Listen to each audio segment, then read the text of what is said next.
Study Guide for Quiz Sections 7-1 to 7-4. It is asking you for number 1 to simplify the expression. We have p to the 9 raised to the 8th power.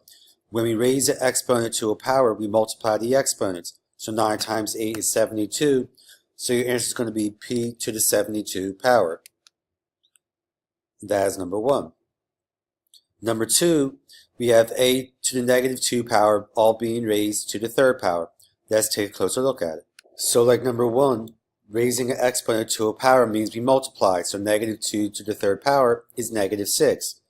Now when we have a negative exponent here, we have to move all of this under 1 and make the exponent positive. So my answer is going to be 1 over a to the positive 6. So let's type that in. Typing in 1 over a to the 6th power, that is number 2. Number 3, we are raising all of this to the 2nd power. Let's take a closer look at that. So we have to raise each of these to the exponent of 2. So we have 4 squared, and we have c to the 1/2 squared. We multiply exponents, so 1/2 times 2 is just going to be 1, which a variable to the 1 power is just a variable. So we have 4 squared and c.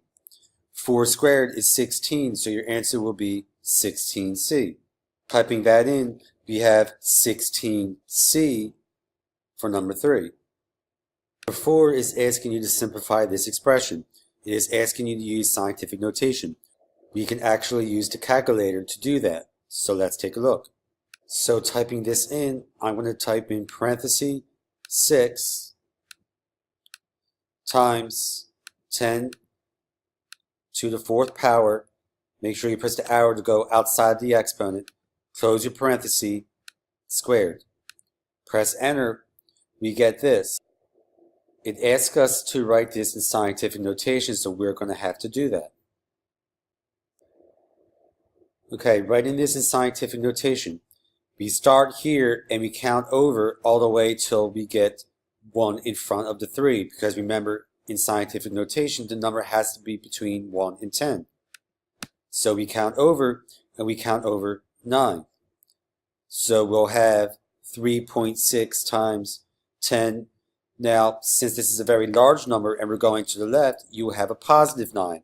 So you'll have 3.6 times 10 to the positive 9. So let's put that in. So we type in 3.6 times 10 to the positive 9. And that is number 4. Number 5 is asking you to simplify this expression and to write it without negative exponents. So let's take a closer look at it. So raising an exponent to a power means we multiply. 4 times negative 5 is negative 20. It wants us to use positive exponents, so since we have a negative exponent, we got to write it underneath 1.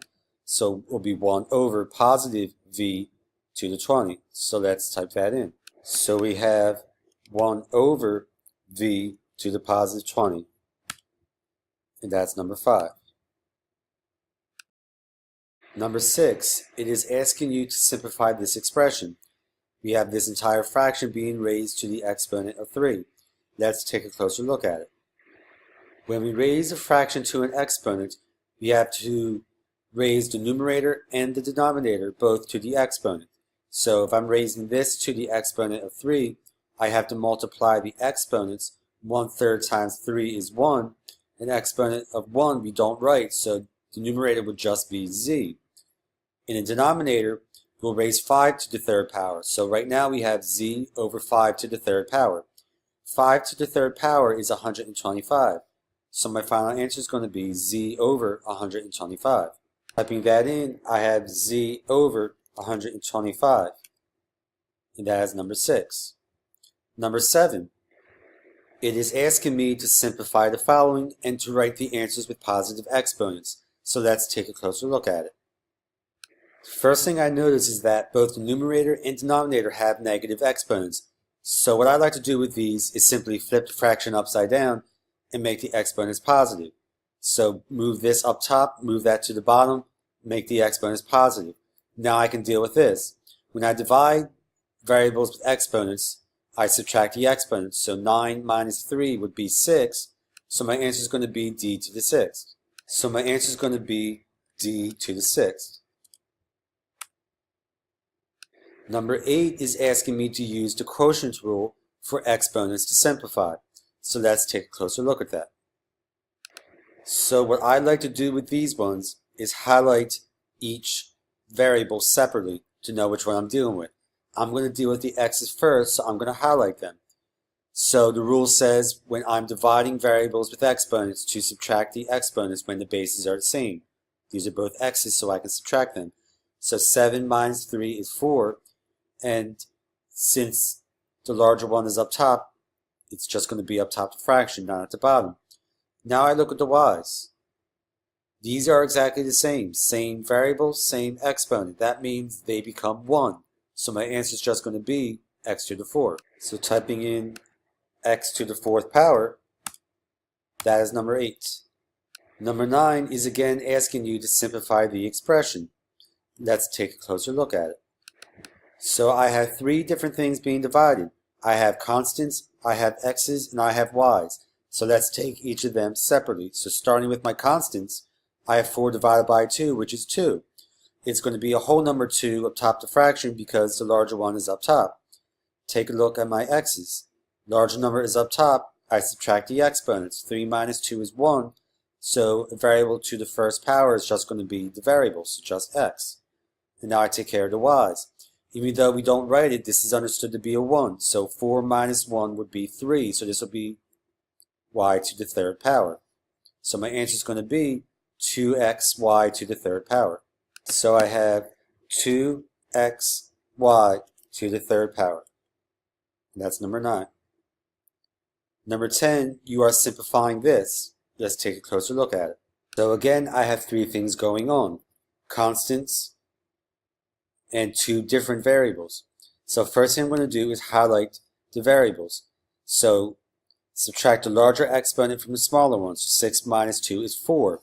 Since the larger exponent is at the bottom, the 3 to the 4 is going to be at the bottom. Now I take a look at the m's. Again, subtract the larger exponent from the smaller. 8 minus 6 is 2. And since the larger exponent is at the bottom, I'll have m to the 2 power. Now look at the t's. I subtract the larger exponent from the smaller one, so t minus the negative 6 will give me t to the 13th power. Now I raise that 3 to the 4th power, which is 81, so my answer is going to be t to the 13 over 81m squared. So let's put that in. So typing that in, I have t to the 13th power all over 81m squared. And that's number 10.